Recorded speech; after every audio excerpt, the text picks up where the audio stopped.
Assalamualaikum warahmatullahi wabarakatuh. Salam sejahtera untuk kita semua.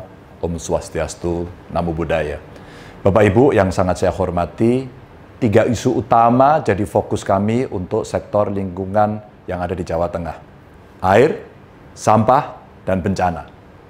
Kami membayangkan jika 3 hal tersebut termanage secara optimal, Jawa Tengah akan jadi rumah nyaman. Bukan hanya bagi manusia, tapi di dalamnya terdapat pula hewan, tumbuhan, serta kemajuan zaman. Realisasi harapan itu memang bukan kerja satu malam, karena ini menyangkut budaya atau kebiasaan yang telah tertanam begitu lama di masyarakat. Memanfaatkan sungai untuk buang kotoran dan limbah, buang sampah sembarangan, dan serampangan, membangun rumah tanpa memperhatikan kondisi tanah, kondisi alam, sekitar, dan lain-lainnya, menyelesaikan persoalan kebiasaan lama yang tidak baik, mesti kita lakukan dengan melakukan kebiasaan baru yang lebih baik. Ditambah dengan edukasi dan sedikit paksaan. Misalnya, untuk menyelesaikan persoalan air. Di Jawa Tengah ada 157 titik yang tersebar di 25 sungai tempat kami memantau perkembangan kualitas air. Kami menemukan ada beberapa sungai yang sering dijadikan pembuangan limbah, baik limbah industri kecil maupun limbah rumah tangga. Sudah jadi kebiasaan turun-temurun jika mau membuang limbah, ya otomatis akan lari ke sungai. Maka tidak heran jika sungai seperti Bengawan Solo, bahkan Sungai Elo yang eksotis itu, airnya beberapa kali menghitam. Setelah beberapa bulan airnya normal, akhirnya Juli lalu kondisi Bengawan Solo kembali menghitam. Setelah saya susuri, terdapat pipa-pipa siluman pembuangan dan potongan kepala babi yang mengambang di Sungai Sroyo, anak Sungai Bengawan Solo. Teguran kedua kami berikan pengusaha terkait.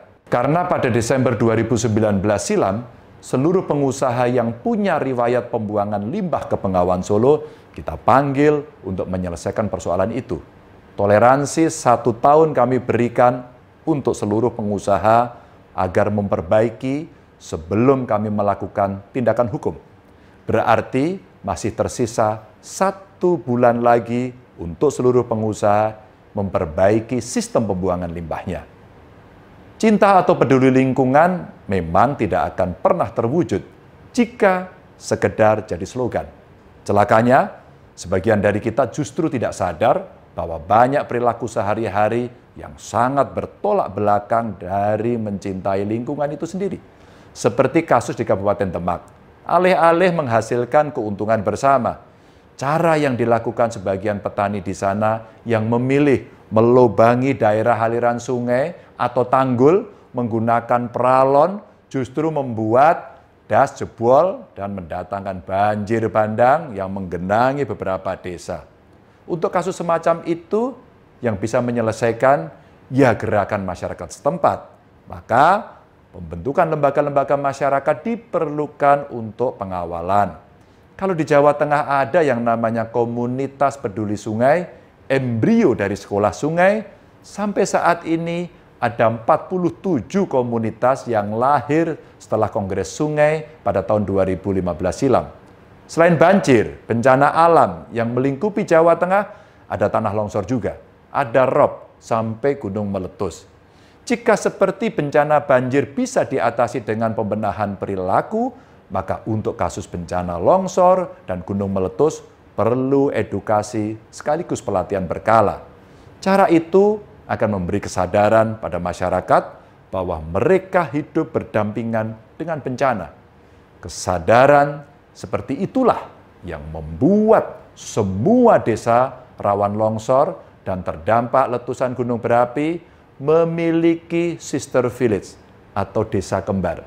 Semisal Gunung Merapi erupsi, maka warga desa Meranggen, Kecamatan Serumbung, Magelang akan langsung mengevakuasi diri ke desa Gunung Pring atau desa Sokorini yang berada di Kecamatan Muntilan. Sementara untuk penanggulangan rob, Jawa Tengah merupakan satu dari 5 provinsi di Indonesia yang memiliki kawasan ekosistem esensial mangrove. Sebarannya pun berada di beberapa kabupaten, seperti di Pasar Bangi dan Tireman Kabupaten Rembang, yang luasnya kira-kira 45,36 hektar. Di Mojo Kabupaten Pemalang dan mangrove Muara Kali Ijo di Kabupaten Kebumen, luasnya kira-kira 18,5 hektar. Sepanjang tahun 2019 kemarin, kita telah menanam 635.000 pohon mangrove. Bapak Ibu yang sangat saya hormati, jika ada sesuatu yang membuat saya bahagia di tahun 2019 kemarin, salah satunya adalah terselenggaranya Kongres Sampah Perdana di Jawa Tengah. Kongres tersebut melahirkan 3 poin, yakni pembentukan Dewan Konsorsium Sampah, Jateng Gayeng, Telung Eng, ngelongi, nganggo, ngolah, serta melonceng Sipolah, sistem informasi pengelolaan sampah.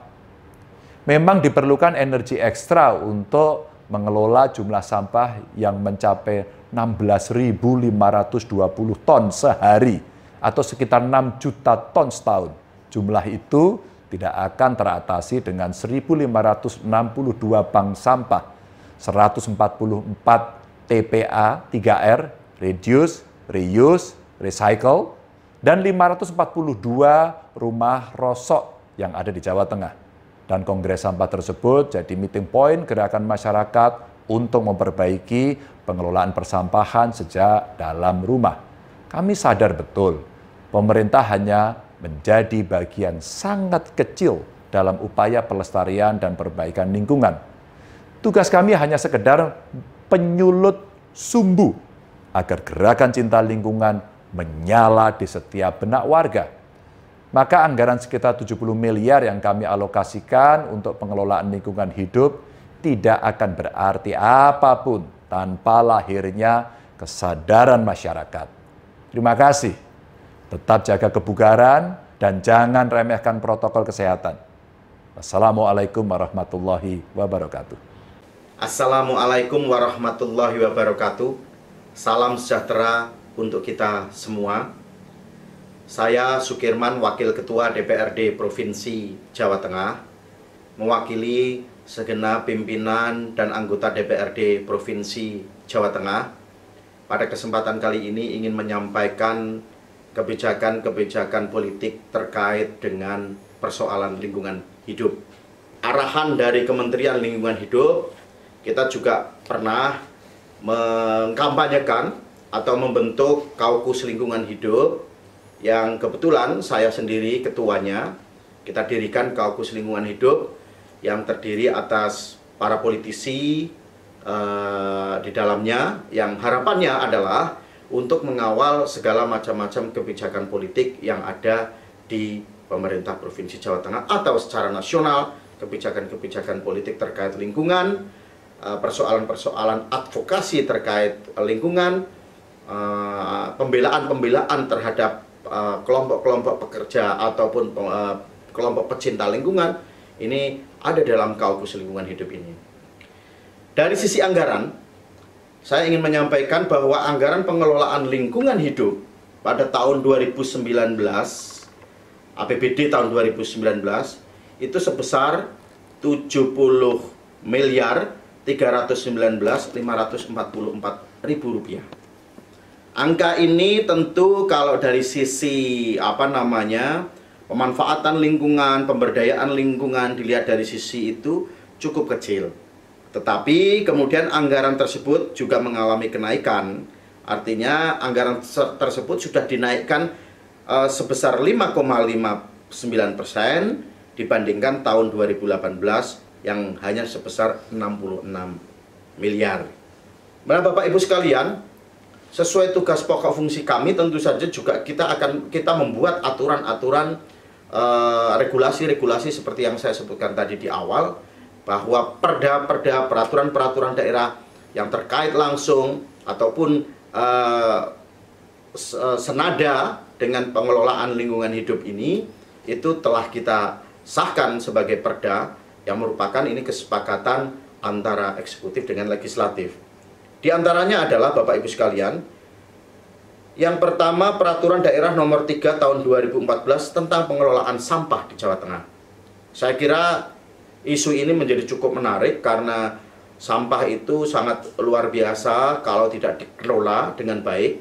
Kalau dikelola akan menjadi bermanfaat, kalau tidak dikelola akan menimbulkan dampak yang luar biasa. Selain pencemaran lingkungan, banjir, dan juga aspek kesehatan pasti akan berdampak kalau sampah ini tidak dikelola. Di dalamnya, peraturan-peraturan ini juga mengatur titik-titik mana yang akan dijadikan tempat pembuangan sampah akhir, bagaimana pengelolaannya, dan seterusnya, dan seterusnya. Yang kedua adalah Peraturan Daerah Provinsi Jawa Tengah Nomor 13 Tahun 2018 tentang rencana zonasi wilayah pesisir dan pulau-pulau kecil di Provinsi Jawa Tengah antara tahun 2018 sampai tahun 2038. Ini juga menjadi penting karena pesisir dan pulau-pulau kecil ini, terutama pulau-pulau kecil, kalau tidak dikelola dengan baik, ini pasti akan lama-lama hilang, baik secara siklus alamiah, ataupun kemudian diklaim berbagai pihak bahwa pulau tersebut milik swasta dan seterusnya dan seterusnya.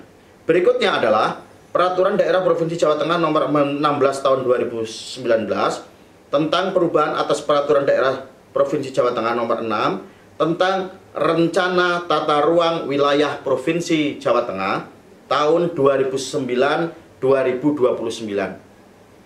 Bapak dan Ibu, soal Rencana Tata Ruang Wilayah atau yang kita kenal sebagai RT/RW ini akan menjadi problem yang mendasar di setiap kabupaten kota atau di setiap tingkatan pemerintah, baik itu kabupaten kota maupun pemerintah provinsi. Yang terakhir yang ingin saya sampaikan adalah terkait dengan perda yang sedang kami susun juga, yang ini merupakan inisiatif juga dari DPRD, yaitu tentang perda tentang perlindungan dan pengelolaan lingkungan hidup di Provinsi Jawa Tengah. Kemarin kita sudah meminta keterangan atau informasi, klarifikasi, ilmu dari berbagai sumber pakar lingkungan hidup, baik itu kalangan akademisi maupun pecinta lingkungan hidup dan seterusnya.